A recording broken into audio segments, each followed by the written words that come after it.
ਤੇ ਆਪਣੀ ਨੂੰ ਬਣਾ ਲੈਂਦੇ ਮਸ਼ੀਨ ਇੱਕ ਪਾਸ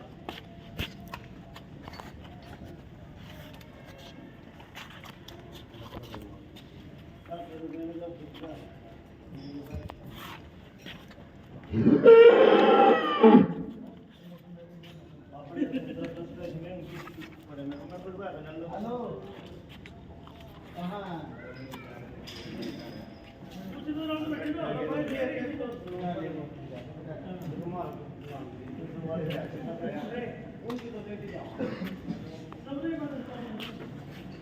अपनी तो इस काम में नहीं कर जा पाती और कभी भी काम और